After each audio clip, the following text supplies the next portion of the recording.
Hunters Jim and Bob decided to head to Wisconsin in the depths of winter for deer hunting. They were thrilled by the idea of tracking game through snowy wilderness.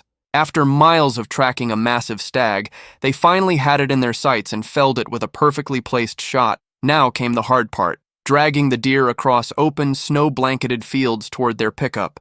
Midway, a friendly conservation officer flagged them down. He asked to see their hunting licenses and tags, which they produced, and satisfied all was in order, wished them a good day. Before he left, though, he offered a tip.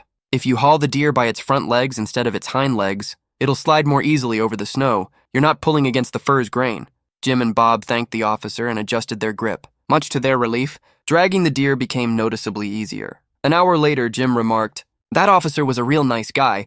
This method really is easier." Bob nodded, then added, "Friendly, sure, but I don't think he was very smart." Jim, puzzled, asked, "Why not?" Bob replied, "Because we've been following his advice, and we're getting farther and farther from the truck." An elderly man went to his doctor for a routine physical and was referred to a urologist just to be safe. When he arrived, he was surprised to find that the urologist was a very attractive young woman. With a professional smile, she said, "I'm going to examine your prostate today, but this procedure might be a little different from what you've experienced before. Please lie on your right side, bend your knees, and as I begin, take a deep breath and say 99. The old man did as instructed. 99, he said. "Excellent," the doctor replied. "Now roll over to your left side and we'll repeat the process. Take another deep breath and say 99 again. 99, he said once more. "Very good," she said with a nod. "Now I'd like you to lie on your back with your knees slightly raised.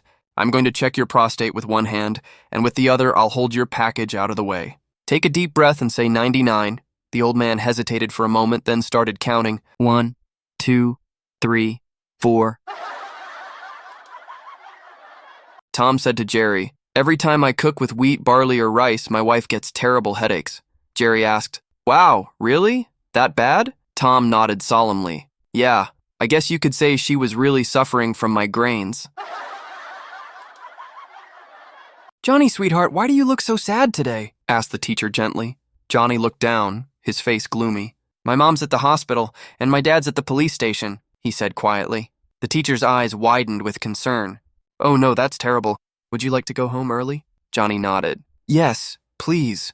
After Johnny left, the teacher turned to the rest of the class and asked softly, "Does anyone know what happened to Johnny's parents?" One of the students shrugged and replied, "Yeah, his mom's a nurse and his dad's a cop. They're just at work."